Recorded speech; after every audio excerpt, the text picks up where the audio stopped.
Não gosto de ficar sozinho e aqui a convivência é muito boa. É uma terapia para a idade. Tem coisas que eu não lembro mais e aprendo de novo. Eu gosto de todas as aulas. Esta é a frase do Jamie Cooperman, de 95 anos, estudante da PUC de São Paulo. Olá, muito bom dia para você que acompanha a programação da Rede Brasil de Comunicação. E estamos aqui em mais uma edição do programa Assunto do Dia, um pouco gripado, mas tenha paciência comigo aqui. E hoje vamos conversar sobre a educação após os 40 anos de idade, ou melhor dizendo, a educação a partir dos 40 anos de idade. Um bom caminho para quem já é maduro, mas quer dar uma guinada, uma reviravolta na carreira, é voltar realmente à faculdade. Nunca é tarde para mudar de área profissional. E o caminho geralmente escolhido para essa questão é voltar a estudar de fato. E dados da Universidade Presbiteriana Mackenzie apontam cerca de 10% dos alunos que fazem uma graduação têm mais de 40 anos de idade. Isso é, ou seja, já tiveram tempo de se graduar, até mesmo de se pós-graduar, mas optaram por retornar os estudos para dar uma guinada, uma reviravolta na vida profissional. Será esse mesmo o real motivo? Tem outros motivos? Vamos conversar aqui com os nossos convidados, ou melhor dizendo, com as nossas convidadas de hoje aqui no programa Assunto do Dia, que logo mais vamos apresentar para vocês. Mas antes vamos conferir juntos uma matéria com a repórter Joyce Fernanda. Segundo dados do último censo realizado pelo Instituto Brasileiro de Geografia e Estatística, 11% dos universitários brasileiros com mais de 40 anos voltam às universidades em busca da segunda graduação. Mas hoje você vai conhecer uma história diferente, a do Severino Arruda, de 61 anos, que é perito criminal, já possui 5 graduações e está em busca do 6º curso superior. Mas adquirir todo esse conhecimento não foi tão fácil assim. Eu morava no interior e no lugar que eu morava não tinha, só tinha até a 4ª série primária. Eu teria feito naquela época a 4ª série, mas quando vim para cá, para Recife, vim trabalhar e não tinha tempo para começar a estudar. Depois eu inventei de trabalhar por conta própria, aí foi quando comecei a estudar, Como lá era no sítio e não dava certificado de conclusão, Aí fiz a 3ª série aqui e a 4ª série, depois fiz um supletivo de 1º grau. Eu sei que com 5 anos depois que tinha começado a 3ª série, eu já estava no ensino médio. Hoje, Severino está cursando o 4º período de jornalismo e, como todo estudante, tem muitos planos. Um deles tem muito a ver com sua paixão, o rádio. Eu pretendo no futuro, quando tiver um pouquinho de tempo, até enveredar, pegar, ou seja, uma emissora de rádio aí que tem uma programação que eu possa ter umas 2 horas, alugar um programa numa rádio de médio porte e tal, porque eu tenho uma certa facilidade, Tem muita gente por aí que já me ouve, já me escuta, que eu sempre participo de alguns programas, já dou minhas opiniões. O perito criminal possui 4 licenciaturas nos cursos de Educação Física, Psicologia, Biologia, Pedagogia e ainda é bacharel em Psicologia. O novo curso, além dos planejamentos, trouxe novos desafios que, segundo ele, são superados com a ajuda dos colegas. Parei há muito tempo de estudar e agora é uma forma de rever novas metodologias, de estar com uma turma, minha turma não é, mas é uma turma maravilhosa, uma turma especial. Aprendo muito com esses meninos, é uma coisa maravilhosa, eles sabem disso. E a vontade de continuar crescendo em conhecimento o ajudará a percorrer novos caminhos quantas vezes forem necessárias. A vida é um eterno aprendizado, onde cada dia você aprende. Você aprende na rua, você aprende com quem sabe pouco, mas cada um tem uma mensagem a dar, a transmitir. Isso é muito interessante. Você filtra aquilo que é interessante, aquilo que é bom, e o que não é bom você descarta.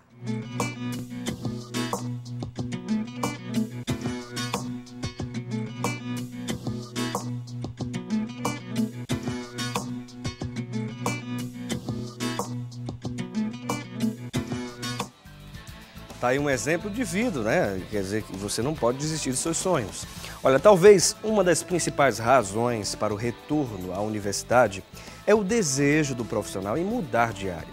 Hoje estamos recebendo em nossos estúdios 2 profissionais que Com certeza você vai gostar, né? Hoje contamos com a presença da Deise Rodrigues, ela que é professora no curso de Pedagogia da Faculdade dos Guararapes. Ela é pedagoga, mestranda em Educação Matemática e Tecnológica. E na FG ela leciona a disciplina de Educação de Jovens e Adultos, o EJA. Além dela, contamos com a presença também da psicopedagoga Adalgisa Sussi, ela que é também doutoranda em Educação, professora da Exuda, da UPE, e também ela trabalha na Prefeitura de Jaboatão, né, lecionando, e ela vai falar um pouquinho mais desse trabalho que ela realiza nessa prefeitura. E você pode participar conosco, é muito simples, você pode ligar para uma de nossas linhas interativas que já estão a seu dispor, 0 operadora 81 3424 1977. Esta é a nossa linha interativa e durante os 3 blocos do programa, que é ao vivo, vale salientar, você vai participar ao vivo, em real time, né? Você vai participar pelas linhas interativas ou também pela internet, pelas nossas redes sociais, através do nosso Twitter, pelo endereço @AssuntoDoDia.tv e pelo nosso Facebook, pelo endereço Assunto do Dia. Eu queria agradecer também a você, internauta, que nos acompanha pela internet, nos assiste a programação aqui diariamente da Rede Brasil pela internet, pelo rbctv.com.br. Eu queria agradecer a presença, né, das nossas 2 convidadas aqui no programa Assunto do Dia, e é um tema que com certeza vai inspirar a muitas pessoas de várias faixas etárias, né? Há pessoas, né, Adalgisa, que têm uma dificuldade imensa de estudar, de voltar a estudar, mas com exemplos como estes que a gente acompanhou, né, agora há pouco na matéria, com certeza essa pessoa pode até mudar, né, de pensamento com relação a isso, né? Bom dia, pessoal. Realmente o que você colocou é importante. Esses exemplos são sempre muito promissores. E muitas vezes a pessoa formou a família, criou a família, educou a família casou. E aí você fica com o companheiro um certo tempo e muitas vezes esse companheiro desencarnou, morreu e ele ficou só. A pessoa entra numa depressão, fica triste. Eu estou contando um caso de um verídico. E aí os colegas começam a conversar, não, vamos estudar, não, eu estou sem idade, já estou fora de forma. Mas aí vai, quando você se matricula, você começa, você cria uma nova. Então eu tenho depoimento de professores que eram professores, já estavam aposentados, inclusive, professora, eu fui trazida e agora eu estou feliz, porque eu estou concluindo o curso e vou voltar a trabalhar, porque eu tenho muito a dar. Então, eu era uma professora que já estava aposentada, começou cedo, aposentou cedo, e aí estava voltando a estudar, e a solidariedade e o compartilhamento foi fundamental. E os filhos também. Aí ela teve a possibilidade de interagir com os netos, porque é uma outra geração diferenciada, com a tecnologia chegando, né? E ela foi aprender. Então, a gente vê como é importante você voltar porque o estudo, em primeiro momento, é para a pessoa. Depois você faz dele um meio para atingir um objetivo qualquer. Né? O financeiro, o de gratificação, mas é no primeiro momento um aprendizado para si, um crescimento enquanto pessoa, principalmente se você escolhe um curso que tem afinidade. Exatamente. Então, no caso dessa aluna, realmente foi show de bola e ela concluiu feliz, foi uma festa, porque ela era a vovó da turma. E a turma adotou ela mesmo como a vovó e realmente foi, porque era uma turma de garotada, ela trabalhou no horário da manhã, então era gente jovem, né? A turma da manhã são mais jovens, né? Não, só fazem estudar. Então, ela foi adotada e realmente concluiu com glamour. Então, foi muito beneficente para ela, enquanto pessoa, e para a turma como exemplo. A gente observa que esses exemplos, né, fazem com que outras pessoas também se sintam inspiradas a correr atrás também com relação ao tempo. Eu queria ouvir aqui a Deise Rodrigues justamente sobre um dos pontos, né, que talvez alguém faça a pergunta, olha, existem diferenças na educação de jovens e adultos para o ensino médio regular ou ensino regular, Deise? Sim, bom dia. Existe uma diferença básica entre a educação de jovens e adultos e o ensino regular. O ensino regular, ele é oferecido na modalidade de educação básica, que compreende o ensino fundamental e o ensino médio. A educação de jovens e adultos é proporcionada justamente para aquelas pessoas que não tiveram condições de frequentar a escola nesse período comum da maioria, que compreende o ensino fundamental e o médio. Então, ele volta a estudar na modalidade da educação de jovens e adultos. Então, ele pode voltar a estudar o ensino médio, por exemplo, que dura 3 anos na rede regular, na educação de jovens e adultos ele dura em torno de 1 ano e meio. Então, é como se fosse comprimido o tempo de estudo. E o ensino fundamental, que ele compreende 9 anos de estudo, que vai do 1º ao 9º, ele fica reduzido em 5 anos. Então, para quem tem interesse em voltar a estudar, é uma possibilidade a mais de você ter uma nova oportunidade de vida com um tempo mais curto de especialização. E a procura tem crescido para esse ramo, sim, sim, tem crescido. As matrículas têm crescido na educação de jovens e adultos por uma série de fatores.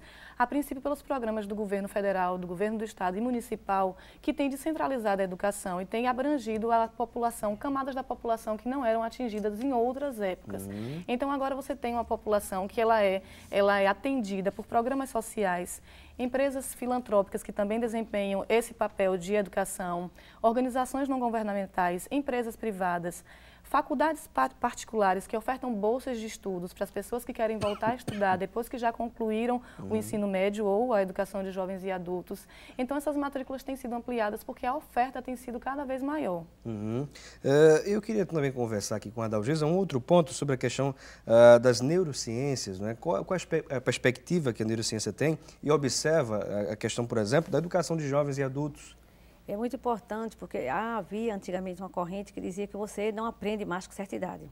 E hoje a neurociência prova isso. Você aprende até o último dia da sua vida. E o cérebro ele tem uma plasticidade de você adquirir valores, conhecimentos, formas e aprender. Então é muito importante, passa muito pelo sujeito desiderativo. Quer dizer, pelo eu quero, eu desejo. Então se a pessoa deseja, ela quer, ela aprende. O tempo que vai levar é particular, é singular, depende de cada um. Não é, digamos assim, importante que eu tenha que aprender rápido, é importante que eu aprenda. Porque até no jovem, cada um é singular. Então, todos não aprendem do mesmo jeito. A gente dá uma aula, mas cada um aprende de uma maneira. Então, é o mesmo professor falando uma vez só, mas cada um vai aprendendo de uma maneira diferente. Então, a neurociência ela traz essa possibilidade de mostrar que você não precisa se aposentar com X idade e ficar em casa de pijama esperando a morte. Não precisa, não existe mais isso. Você troca a roupa, veste uma roupa mais leve, mais descontraída e vai trabalhar com coisas que você gosta. O estudo é um caminho. Porque você, quando estuda, você se recicla. Você vê que o mundo continua girando e que aquilo que você estava trabalhando rotineiramente é estático e você precisa de coisas novas, até para você se inserir de novo no mercado. Mesmo se você já estiver trabalhando, ainda estiver trabalhando, é importante que você faça um curso, porque você vai ver o que está tendo de novo, de moderno, você vai aprender nas tecnologias, que são muitas e muito rápidas. A rotatividade é imensa, você às vezes tem que correr atrás. Nós não somos uma geração da tecnologia, quando a tecnologia chegou, nós já éramos grandes, né? A criançada sim, está junto com a tecnologia, então eles têm muita facilidade, a gente tem dificuldade, depende da geração, a gente tem mais ou menos. Mas há essa possibilidade de você estar sempre aprendendo, isso é muito importante. Então você vê, por exemplo, curso de informática com pessoas da terceira idade aprendendo computador. Você vê o UNAT, que nas universidades tem, que é o curso de universidade aberta. Isso é muito importante para você aprender o que você gosta. Porque uma das coisas importantes do aprender é você trabalhar numa coisa que lhe chama a atenção. Em todo nível, se você estudar aquilo que lhe desperta, aquilo que lhe motiva, você aprende melhor. Verdade, né? verdade. Então, quer dizer, o gosto, eu digo sempre que o trabalho mais difícil que existe no planeta é estudar. Porque você vai ler coisas diferentes, de pessoas diferentes e aplicar na sua vida. É verdade, né? é verdade. Mas se você vai ler coisas diferentes, de pessoas diferentes, que lhe interessa, é mais fácil. É prazeroso. É instigante, mas é prazeroso. E um dos pontos que a gente, inclusive, nós estávamos conversando, antes de apresentarmos, iniciarmos aqui o programa, em off nós conversamos sobre a questão da inserção dessas pessoas a partir dos 40 anos de idade, numa turma, por exemplo, encabeçada por jovens, e a gente observa que também há uma ajuda recíproca dessas pessoas ali com essas pessoas de mais idade. Sim, sim. E essa ajuda é fundamental, não é, Deise? Claro. Na verdade, eu acho que ela é a base, é como se fosse o alicerce para esse adulto ou idoso que regressa para a escola ou para a instituição de ensino superior. Ele encontra nos colegas uma fonte de inspiração para continuar ali. E às vezes acontece muito, eu escuto relatos dos meus alunos de dizerem que como se existisse uma relação fraternal, ou muitas vezes uma relação maternal entre aquelas pessoas com quem eles convivem. Então eles voltam para estudar e encontram nos jovens a sua inspiração e ali convivem como pessoas da própria família. E isso é muito interessante porque às vezes eu tenho alunos que são colegas de sala, uma menina de 19 anos que é colega de sala de uma senhora de 60 e elas fazem prova e trabalho juntas e se dão super bem e vivem os 4 anos da faculdade essa relação de amor e de proximidade que é extremamente necessária para que você prossiga nos seus estudos acadêmicos ou nos estudos escolares e isso faz uma relação que prossegue para o resto da vida. Então você volta a estudar com o intuito unicamente de aprimorar a sua vida profissional e você encontra relações afetivas, pessoais, num ambiente institucional, no ambiente da escola, né? É verdade, sim. Complementando o que ela está dizendo, isso é muito rico, eu também tenho uma experiência assim, porque a pessoa mais idosa passa experiências e ajuda ela nas questões de namoro, de ansiosidade, e ela passa o vigor dela para aquela pessoa que tem mais idade. Então, a troca é muito rica. É uma relação, de interdependência. Exatamente. Se espera, de fato, em uma universidade, por exemplo, um ambiente universitário, né? Essa troca, né, de experiências, de conhecimentos. E a gente vai dar uma pequena pausa aqui no nosso debate, não é? Vamos daqui a pouquinho voltar e você confere, antes de irmos ao intervalo, a previsão do tempo para hoje aqui em Pernambuco. A previsão para quase todo o estado é de sol, com aumento de nuvens pela manhã e pancadas de chuva à noite. Em Petrolina, a previsão é de sol, com muitas nuvens durante o dia e períodos de céu nublado, noite com poucas nuvens. Em Recife, a máxima pode chegar a 39 graus. Já em Caruaru, a máxima é de 27. Em Santa Cruz do Capibaribe, a mínima chega a 20 e a máxima pode chegar a 28 graus. Já em Arco Verde, a mínima é de 15. E em Petrolina, a máxima pode chegar a 30 graus. Quente em Petrolina, é sempre quente em Petrolina. E daqui a pouquinho a gente volta com mais informações, mais debate aqui para você sobre a educação a partir dos 40 anos. Daqui a pouquinho. Na idade que o senhor tem hoje, o senhor seria capaz de enfrentar os desafios de um curso superior? Claro, com certeza. Acho que a educação não tem idade e é válido sempre a gente estar se aperfeiçoando. Eu já fiz uma graduação, mas estou concluindo uma segunda e estou com 47 anos.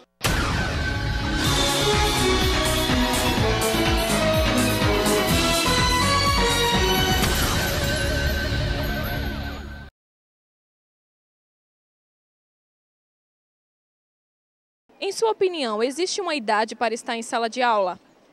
Não, eu acho assim, que quanto à vida, né, irmã, a esperança, né? Porque às vezes as pessoas, assim, é mais novos, né?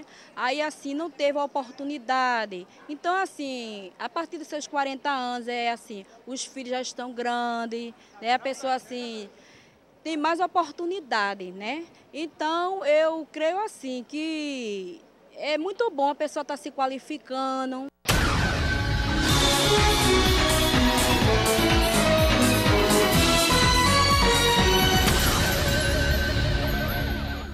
Bem, estamos de volta ao programa Assunto do Dia e acompanhamos aí as pessoas participando conosco, interagindo no nosso quadro Fala Cidadão.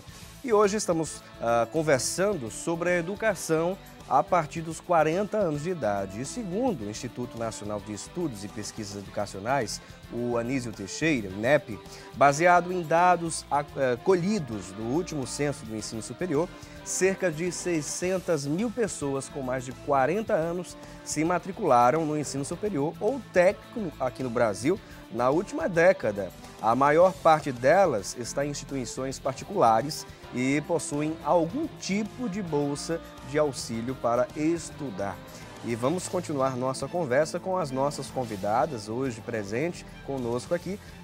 Contamos com a Deise Rodrigues, ela que é professora de pedagogia, está aqui conosco. Além dela também a psicopedagoga Adalgisa Sussi. E um dos pontos importantes que a gente vale ressaltar também é o que falta de fato, parece-me que é o primeiro passo, né? Acho que tem medo, as pessoas que têm essa idade, a partir dos 40 anos, já têm medo de ingressar no mercado de trabalho, mas principalmente de se profissionalizarem, de buscarem, por exemplo, um ensino superior, uma pós-graduação. E é isso, de fato, Dalzija, que atrapalha realmente essas pessoas? Porque a gente ainda vive numa sociedade que alguns valores são estáticos. Então, quer dizer, você tem que criar seus filhos, você está casado, você já tem uma formatura, no caso de quem já tem uma graduação. Então, quando você aventa a situação de querer voltar, por quê? Não precisa, vai ter trabalho, vai se preocupar, você não acompanha. Então, quando fala, você não acompanha, realmente a pessoa se sente incapaz. Porque ela parou 20 anos, eu tenho aluno que parou 20 anos. Eu tenho um aluno, o maior que eu peguei foi 25 anos parada. E depois retomou a faculdade. Então, você cria esse estereótipo, exatamente. Né? Então, cria-se. Então, a pessoa fica... Então, é necessário alguém, ou um filho, um cunhado, um genro, alguém que diga, não, você consegue, eu vou com você. Porque até o fato de se inscrever é difícil. Porque ela estava na quadratura do apartamento ou da casa, ela estava vivendo aquele mundo. De repente, casou o primeiro, casou o segundo, casou o terceiro, e ela ficou só. Então, ficou sem vida própria, porque ela vivia a vida dos filhos, porque tinha muito o que fazer. Exato. Então, de repente, precisa de alguém, às vezes até o esposo acompanha, não, vai, é importante, porque também tem essa questão. Eu tenho um depoimento de uma aluna que disse, eu precisei ficar viúva para voltar a estudar. Porque os filhos cresceram e o marido não deixava. Quando ele morreu, aí eu fiquei perdida. Aí uma vizinha disse, volta a estudar, eu vou com você. Se inscreveu, ela estava terminando o curso de pedagogia. Disse, professor, eu estou contente, porque eu voltei a viver. Agora eu sou eu. Quer dizer, então, às vezes esse sonho, que na adolescência não dá certo, às vezes nem todas as pessoas têm a possibilidade de fazer uma faculdade. Né? De repente você casa, tem filhos, aí vai ter que trabalhar para sustentar, para juntar com o salário do marido. Então, isso é um complicador. A questão financeira é um complicador. Claro. Mesmo tendo todos os programas governamentais, é um complicador. Então, muitas vezes você para.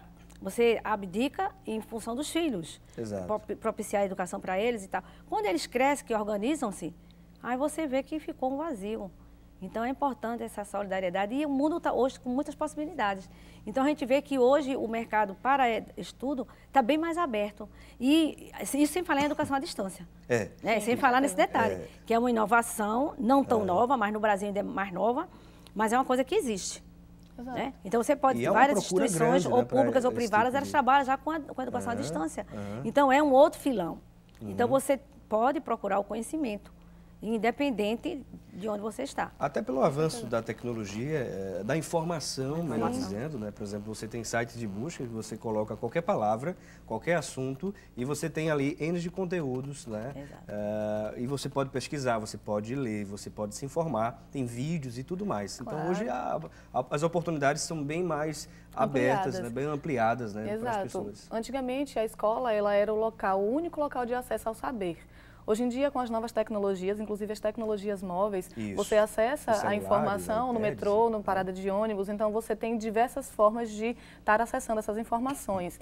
E com a educação à distância, que a professora Dalgisa muito bem tocou nesse assunto, você amplia as possibilidades de aprendizagem desses alunos que querem regressar. Muitas vezes eles têm uma carga horária de trabalho muito grande durante o período da manhã e da tarde e quando pensam em se deslocar todos os dias para a faculdade para estudar, eles desistem antes mesmo de tentar. Até porque o trânsito das grandes cidades atrapalha aí muito, e não ajuda, muito, né? Com certeza. Então, com a educação à distância, você rompe com essas barreiras de tempo e espaço, de modo que professor e aluno eles não precisam estar no mesmo lugar ao mesmo tempo para que a aprendizagem ocorra. Então, você tem formas de aprendizagem assíncrona, que significa dizer que eu e a Dalgisa estamos conversando, mas não precisa ser no mesmo tempo e nós estamos trocando conhecimento. Então, aquela pessoa que tem interesse de voltar a estudar pode encontrar na educação à distância uma possibilidade muito grande, muito interessante. Inclusive, as universidades públicas, elas têm possibilitado cursos de ensino superior à distância gratuitos. As universidades particulares têm bolsas de estudos para os alunos poderem estudar também nessa modalidade à distância e isso é uma facilidade muito grande, porque muitas vezes você tem condição, mas você não tem condição financeira de se manter na graduação ou num outro curso. Agora, aproveitando também sobre aquela questão dos estereótipos que ainda assustam e atrapalham nessa hora, principalmente essas pessoas que já têm os 40 anos, enfim. Por exemplo, o que o professor, né, ele pode, ao observar que existe esse tipo de estereótipo, o que pode fazer, por exemplo, para estimular e para pôr esse aluno no convívio dos demais alunos da sala? Sim, com certeza. A figura do professor ela vai ser sempre central e muito importante para que o processo de ensino-aprendizagem ele transcorra da melhor forma possível para todos os sujeitos envolvidos. Na educação de jovens e adultos, a gente tem uma situação muito característica, que nós temos 3 situações. Nós temos o jovem, o adulto e o idoso. Então, são públicos completamente diferentes, com interesses diferentes, logicamente. Então, o jovem, ele tem uma perspectiva de vida, de crescimento profissional, que não é a mesma que o idoso tem, quando ele regressa à escola. O idoso, quando vai para a escola, muitas vezes é para uma necessidade imediata, porque gostaria de ler a Bíblia, de ler uma bula de remédio, de se situar no ônibus, para pegar um ônibus e trocar de condução. Então, é para uma necessidade muito mais da sua vida atual do que para uma perspectiva de futuro, que é muito mais relacionada ao jovem e ao adulto. O professor, ele precisa entender que dentro daquele núcleo de sujeitos que você tem ali, você precisa dar um atendimento diferenciado a eles. E é o momento de perceber quando o aluno ele está, de algum modo, se sentindo excluído dos demais da turma. E é preciso fazer encontros mesmo, momentos de socialização, de interação, porque o jovem de hoje é o idoso de amanhã. Então, não há por que existir uma diferenciação no tratamento entre um e outro, e acho que é uma relação mesmo de parceria. Paulo Freire já dizia que a relação do diálogo, da afetividade, é o ponto principal para que a educação ela ocorra da melhor forma possível. E já tocando em Paulo Freire, a gente não pode falar de educação de jovens e adultos sem lembrar dele, né? Com certeza. Nós temos um legado desse pernambucano que, graças a ele e graças à educação, à existência da educação de jovens e adultos, é que nós temos um formato de educação completamente diferente. Inclusive, o formato que ele criou trouxe uma série de benefícios para a educação no mundo, né? De maneira bem ampla, né? Com certeza. Bem forte, né? E temos pessoas aqui participando conosco. Eu queria só mandar um abraço aqui especial a Cassiane Cecília, né? Ela diz aqui, nunca é tarde, Felipe, para aprender. Concordo plenamente. A Elvani Santos de Lima, Felipe, eles possuem muitos conhecimentos para serem compartilhados com todos. O Jailson Melo, bom dia, Felipe. Existe algum grau de facilidade ou dificuldade, ele pergunta, para o aprendizado de uma pessoa que volta a estudar após os 40 anos? E ele fala de Gameleira, em Pernambuco. Um abraço especial ao Jailson Melo. E eu vou pedir aqui para a Dalgisa responder. Foi o que eu coloquei numa questão, 2 questões atrás, as individualidades. Então, não existe assim nada padrão. Isto é uma dificuldade de alguém de 40, isso é uma dificuldade de alguém de 50. Não existe. São as individualidades. Então, uma pessoa pode ter 40 ser mais perspicaz, entender melhor, associar a teoria com a prática dele, e outro pode ter 28 e ainda ficar meio parado, você ter que repetir de outra maneira. Então, o aprendizado ele é particular de cada um. Porque cada um tem a sua história de vida. O aluno tem uma história de vida, ele traz uma história de vida. Todos os alunos trazem. Não, eu não tenho. Tem, você sempre tem. Paulo Freire falava isso, né? Claro. Ele não é um papel em branco, ele tem uma história de vida que traz para a sala de aula e o professor deve ter essa visão. A maioria dos professores tem. Então, não há um módulo, um rótulo, uma receita. Cada um aprende a seu tempo, do seu jeito. Né? Eu me lembrei agora. Logicamente que se você trabalhar numa turma com parceria, facilita. Isso, que às vezes tem essas questões, você tem que trabalhar o social, o nós. E às vezes a gente nota que a nossa sociedade ela é muito individualista ainda. Os valores é uma coisa que precisa ser trabalhada na educação.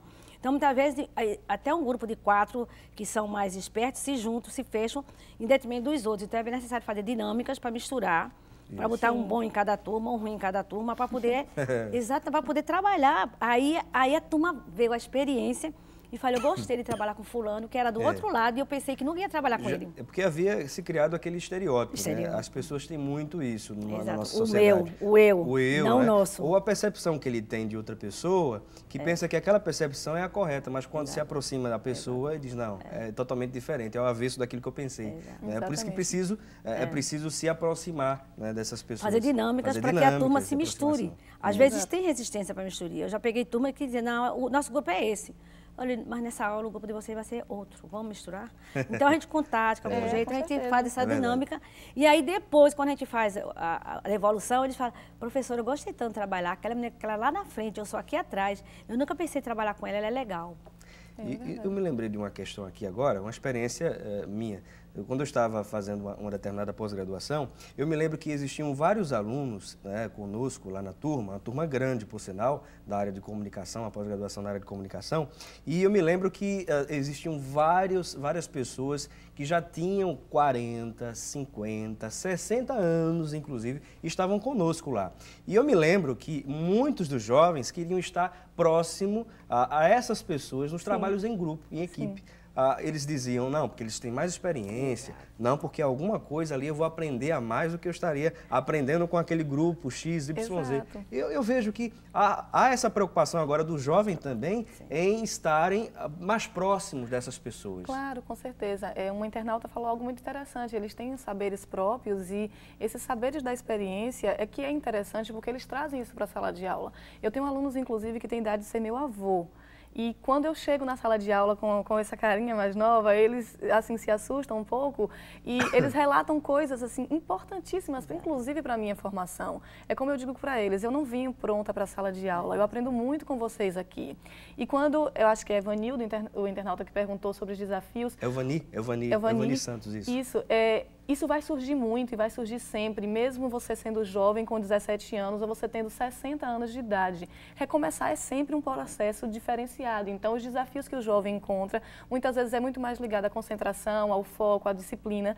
O idoso ou o adulto, ele já tem isso em si. Talvez encontre outros desafios, como o uso de novas tecnologias, que com o tempo isso vai se tornar bem familiar e vai acabar acontecendo de modo bem natural, ou de relacionamento com os próprios colegas, que também acaba sendo uma relação mais tranquila.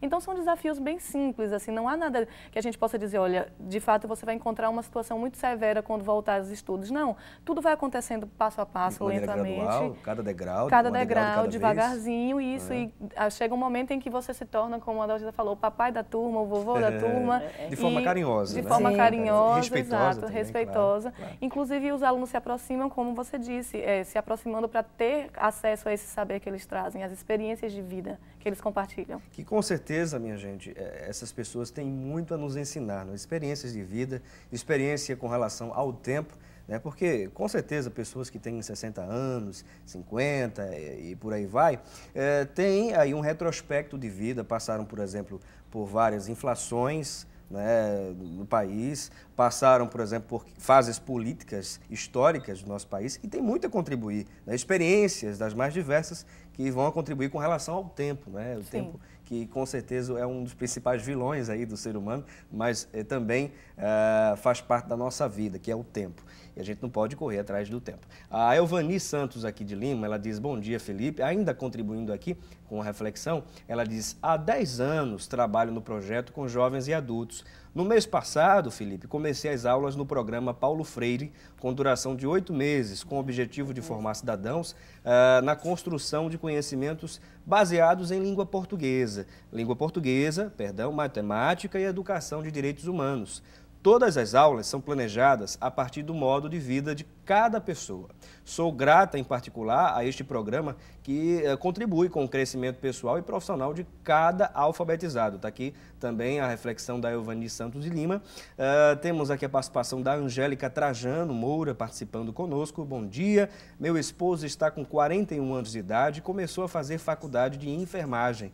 Eu dou o maior apoio a ele e ele também é técnico de enfermagem e trabalha há mais de 20 anos na área. Está aqui a participação da Angélica Trajano também conosco, contribuindo com suas experiências. E tem outras pessoas aqui participando, mas antes de conferirmos mais pessoas aqui pelas redes sociais, vamos conferir juntos também as principais dúvidas das pessoas nas ruas. E para as pessoas que desejam mudar de área, é indicado depois dos 40? Mudar de área é possível? Sim, com tudo é possível nessa Olha, fase. uma das coisas mais importantes é a interdisciplinaridade. Você não precisa ficar na mesma linha. Havia uma corrente, há uns 20 anos atrás, que você tinha que fazer sempre a mesma linha. Se você fosse graduado em História, fazia especialização em História, pós-graduação em História, só que você ia ter uma visão só de História. Hoje em dia é importante a interdisciplinaridade. Você tem uma graduação em História, faz uma em Pedagogia, depois faz um mestrado em Economia, porque você soma. Logicamente que o curso ele vai requerer mais de você, porque são valores novos, autores novos, pensamentos novos, conceitos novos. Mas você precisa disso. Então é muito importante, porque inclusive você pode estar numa empresa, você está bem, aí já no mundo corporativo, e de repente você vislumbrar que daqui 5 anos você vai se aposentar, e se você fizer uma outra graduação agora que você está no mercado, você vai ter a possibilidade de concorrer com a outra vaga ou de melhorar na própria empresa depois da aposentadoria, no outro viés, no outro departamento. Então, é muito importante você ver o mundo globalizado como ele está. Porque se o mundo é globalizado, os saberes também. Então, você tem que fazer esse link. Agora, uma das coisas que eu sempre digo é que faça o que gosta, que você tenha afinidade. Não fique fazendo pesquisa de que isso dá resultado, isso vai dar lucro, porque às vezes o mercado é fluido. Às vezes então, as o que pessoas hoje, procuram isso, exatamente, o que mais paga. Exato, o que hoje está em alta, amanhã ou daqui 5 anos, quando eu terminar o curso, não vai estar. Então, mas se eu gostar, não tem problema. Então, eu acho que o problema vai ser menor, eu vou saber gestar o problema. Então, eu acho que uma das questões é essa, o que é que me dá afinidade? O que é que eu posso trabalhar de uma maneira mais tranquila? O que é que eu posso me apropriar melhor? Porque estudar realmente é você pensar, refletir, questionar e linkar esses conhecimentos com a sua prática, com o seu cotidiano. E também trazer do seu cotidiano para aqueles exemplos dos teóricos que a gente estuda. Então, acho que é sempre tempo de você remodelar a sua vida e ir para outra vertente que talvez tenha sido um sonho da infância que ficou lá atrás e você retoma. Isso, exatamente. É uma maneira. E a gente vai dar uma pequena pausa aqui na nossa conversa, que está muito boa, por sinal. Há muitas pessoas aqui parabenizando. Exemplo aqui da Evani, mais uma vez aqui participando. Está bem participante aqui, a Evani Santos de Lima. Ela diz aqui parabéns pelo tema e as convidadas do programa. Está aqui a Evani também contribuindo conosco. E a gente vai dar essa pequena pausa na nossa conversa. Daqui a pouquinho a gente volta e vamos trazer mais outros pontos importantes dentro desta temática de hoje. Daqui a pouco voltamos. Quais os benefícios para as pessoas que voltaram a estudar e já passaram dos 40 anos? O benefício é ter mais oportunidade, mais experiência, né, profissional e mais aprendizagem, né?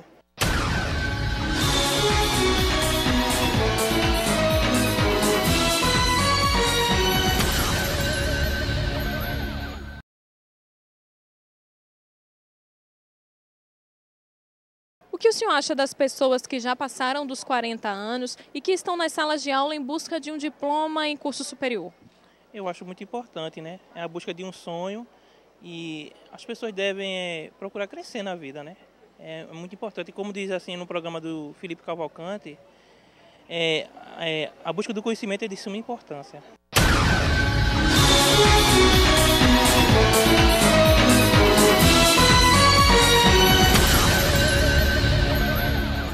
O nosso telespectador está atento aqui ao programa Assunto do Dia, a programação da Rede Brasil. Um abraço especial aí, portanto, aos nossos telespectadores.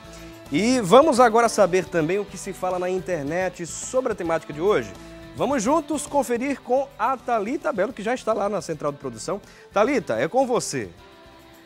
Olá, Felipe Cavalcante, um tema muito bom sendo debatido, né? Educação, segundo Nelson Mandela, é a arma mais poderosa para mudar o mundo. Um bom dia para você que está nos acompanhando. Vamos então aos destaques na internet sobre o tema de hoje. O EBC Notícias destacou a seguinte informação: analfabetismo para de cair após 8 anos.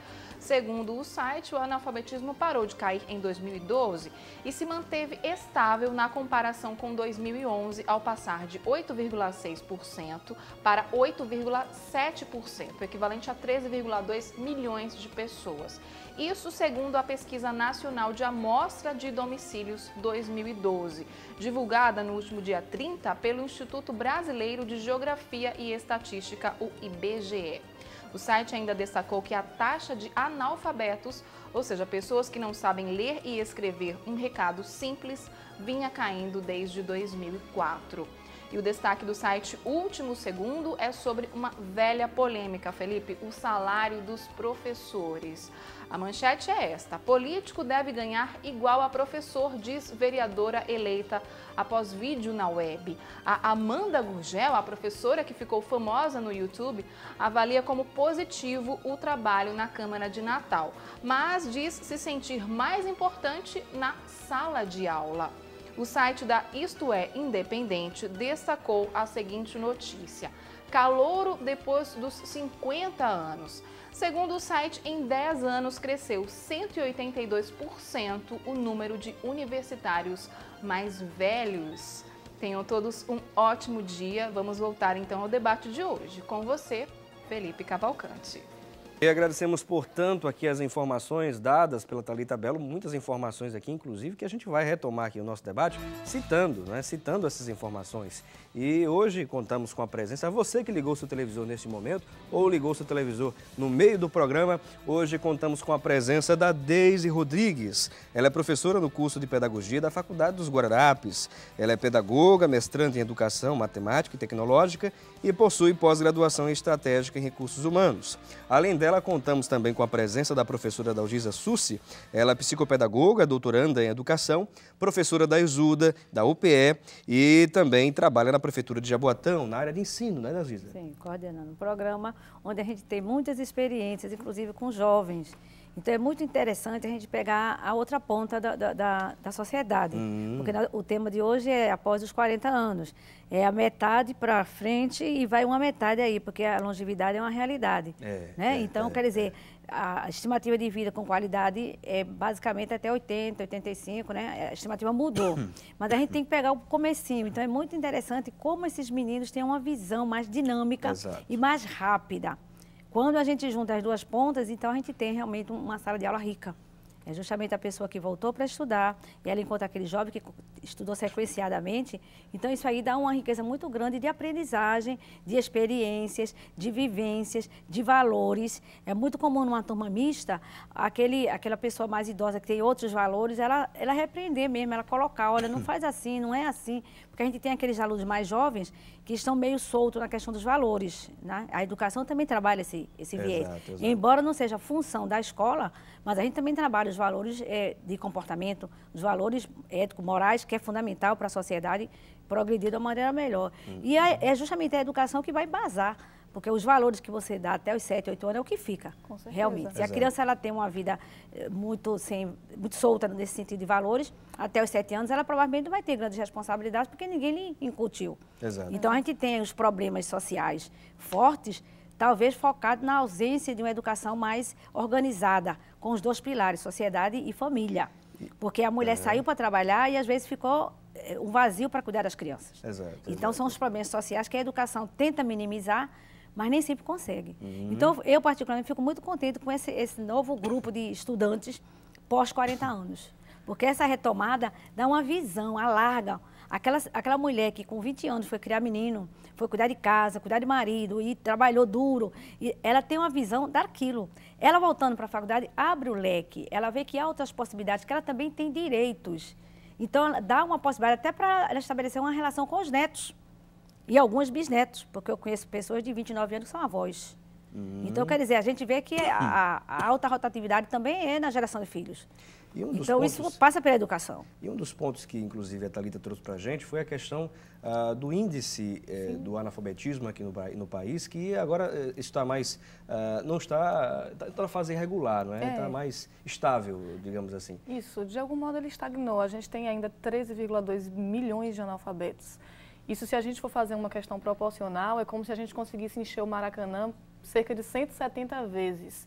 O que significa dizer que a gente tem metade do ano o Maracanã cheio, com a quantidade enorme de analfabetos. Então, nós temos um problema para ser resolvido e ele começa a ser resolvido lá na educação infantil. E como eu digo isso? Eu digo no seguinte sentido, nós temos o Pacto Nacional para a Alfabetização na Idade Certa, que foi aprovado, que garante que todas as crianças até os 8 anos de idade devem estar alfabetizadas. Isso significa dizer que se nós conseguíssemos alfabetizar as crianças até os 8 anos de idade, nós não teríamos a educação de jovens e adultos, que ela vem para suprir justamente um problema que a gente tem de anos. Uma questão histórica. Exato, é uma questão histórica. Então, nós precisamos, de algum modo, fazer com que a educação garanta isso à população. E esse índice, ele é um alerta que faz para a gente. De algum modo, a gente precisa da educação de jovens e adultos hoje. Nós temos ela como uma força que a gente traz, porque nós temos uma população que está, de fato, precisando receber essa educação que não foi ofertada num outro momento. E agora, com as condições de acesso e permanência que a gente já discutiu ao longo do programa, isso pode ser possibilitado e, de fato, isso muda a sociedade, a realidade que a gente tem. Eu acho que dentro das pesquisas que são realizadas dentro dessa questão da própria educação no país, traçando parâmetros e entendendo um pouquinho melhor, né, com relação a essa questão da educação no país, não é citado, por exemplo, a questão do analfabetismo funcional, que é uma outra realidade que enfrentamos. Isso, se nós fôssemos pensar no analfabetismo funcional, em termos de dados, nós teríamos esse número talvez até multiplicado complicado, o que é uma realidade muito triste, porque assim, o analfabeto absoluto é aquele que apenas consegue assinar praticamente o seu nome. Ele não lê nem escreve. O analfabeto funcional, ele lê e escreve, mas talvez ele não compreenda o que ele lê. Paulo Freire costumava dizer que ele não consegue saber o preço do quilo do feijão, porque ele lê, mas ele não consegue interpretar aquilo. Então, se a gente leva isso para pensar, a Unesco ela tem um conceito que diz que são aquelas pessoas que estudaram até apenas 4 anos de sua vida, mas a gente já pode ampliar isso pensando que existem estudantes de nível superior que terminam a graduação e ainda entram nos índices de analfabetos funcionais. Então, é um alerta muito complicado. A gente precisa... as universidades com essa dificuldade, né? E é difícil, professor, lidar com isso, com essas disparidades na questão de educação, do conhecimento, enfim. Temos mais perguntas das pessoas nas ruas? Vamos conferir. A convivência com as pessoas mais jovens serve de estímulo? E já falamos, inclusive, sobre esse assunto e serve muito, né? Muito mesmo. As pessoas passam esse estímulo, né?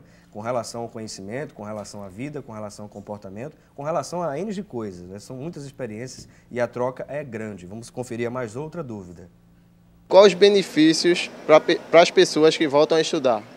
Os benefícios já falamos aqui, né? A questão da autoestima que é redobrada, a ociosidade ela não vai existir mais, né? Ou pelo menos é o que se espera, né? E fora que há oportunidade para se inserir mais uma vez no mercado de trabalho. Além de ser uma terapia. Uma terapia, Não deixa de ser um tipo de terapia. É uma modalidade terapêutica. Isso. Então você vai começar a trabalhar o cérebro, a gente fala muito da questão do corpo, trabalhar o corpo, mas você vai trabalhar a mente, o pensamento, o raciocínio, a interpretação, como bem ela colocou, a questão do entendimento requer você começar a fazer. Isso. Com linhas pequenas, frases curtas, depois você ir aprofundando.